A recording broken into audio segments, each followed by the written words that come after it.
పిల్లలు లేక బాధపడుతున్న దంపతులలో ముఖ్యంగా మగవాళ్ళు వాళ్ళ వైఫ్ ట్రీట్మెంట్ చేయించుకునే లేడీ డాక్టర్ దగ్గరో లేదా ఐవీఎఫ్ సెంటర్లో ట్రీట్మెంట్ చేయించుకుంటా ఏ విధంగా నష్టపోతున్నారు అనేది ఈ వీడియోలో నేను డీటెయిల్డ్గా చెప్తాను.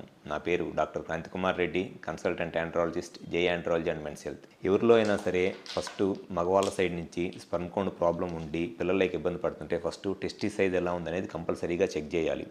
టెస్టిస్ సైజ్ అనేది చిన్నగా ఉన్నప్పుడు ఖచ్చితంగా దాని నుంచి వచ్చే స్పర్మ్ కౌంట్ తక్కువగా ఉంటుంది. టెస్టిస్ సైజ్ అంత పెద్దగా ఉంటే స్పర్మ్ కౌంట్ అనేది అంత ఎక్కువగా ఉంటుంది. కానీ మగవాళ్ళు లేడీ డాక్టర్ దగ్గర కన్సల్ట్ అవ్వటం వల్ల ఖచ్చితంగా ఈ లేడీ డాక్టర్స్ ఈ మగవాళ్ళకి ఆ క్లినికల్ ఎగ్జామినేషన్ చేయరు. టెస్టిస్ సైజ్ ఎలా ఉంది అండ్ ఆ టెస్టిస్ నుంచి స్పర్మ్ బయటకు వచ్చే దారి వ్యాస్ అంటారు, ఆ వ్యాస్ ఎలా ఉంది, ఎపిడెడిమిస్ ఎలా ఉంది అనే fundamental examination, basic clinical examination కూడా చేయకుండా జస్ట్ ఏదో నెలల తరబడి మల్టీవిటమిన్ ట్యాబ్లెట్స్ వాడిస్తూ ఉంటున్నారు. అది వాళ్ళు చేసే ఫస్ట్ మిస్టేక్.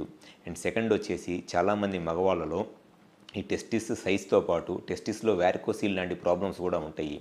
వ్యారికోసిల్ అంటే టెస్టిస్లో రక్తనాళాలు ఉబ్బిపోయి దానివల్ల టెస్టిస్కి చెడు రక్తం ఎక్కువ రావటం వల్ల స్పర్మ్ కౌంట్ తగ్గిపోయింది అనమాట. సో ఈ వ్యారికోసిల్ ప్రాబ్లం ఉన్నప్పుడు కూడా ఖచ్చితంగా స్పర్మ్ కౌంట్ తగ్గిపోయి పిల్లలకి ఇబ్బంది అయింది. సో దానికి కూడా క్లినికల్ ఎగ్జామినేషన్ చేస్తేనే తెలిసిద్ది.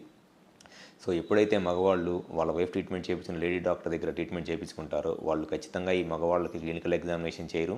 లేడీ డాక్టర్స్ చేస్తానన్న ఈ మగవాళ్ళు చేయించుకోరు. సో దానివల్ల చాలా ఫండమెంటల్ ఇన్ఫర్మేషన్ మిస్ అయిపోయి వాళ్ళ ట్రీట్మెంట్ అంతా రాంగ్ ట్రాక్లోకి వెళ్ళిపోయి ఈ మగవాళ్ళు టైం అండ్ మనీని వేస్ట్ చేసుకుంటున్నారు. సో ఎప్పుడైనా సరే మగవాళ్ళ సైడ్ నుంచి స్పర్మ్ కౌంట్లో కనుక ఏదన్నా ప్రాబ్లం ఉంటే వాళ్ళు కలవాల్సింది లేడీ డాక్టర్ను ఐవీఎఫ్ సెంటర్లోనూ కాదు, వాళ్ళు కలవాల్సింది ఒక ఆండ్రాలజిస్ట్ని.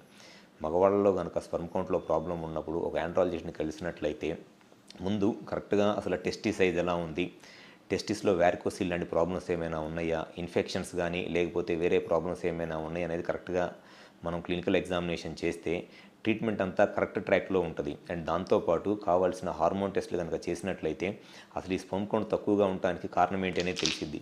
ఖచ్చితంగా మగవాళ్ళ సైడ్ నుంచి ఎటువంటి ప్రాబ్లమ్స్ ఉన్నా స్పర్మ్ కౌంట్ రిలేటెడ్గా ఒక ఆండ్రాలజిస్ట్ని కలిస్తే వాళ్ళకి మ్యాక్సిమం బెనిఫిట్ అనేది జరిగిద్ది, టైం అండ్ మనీ కూడా సేవ్ అయ్యిద్ది. సో ఎవరైతే ఈ స్పర్మ్ కౌంట్తో ఇబ్బంది ఉండి పిల్లలు లేక బాధపడుతున్నారో మగవాళ్ళు మీరు ఒక ఆండ్రాలజిస్ట్ని కన్సల్ట్ అవ్వండి.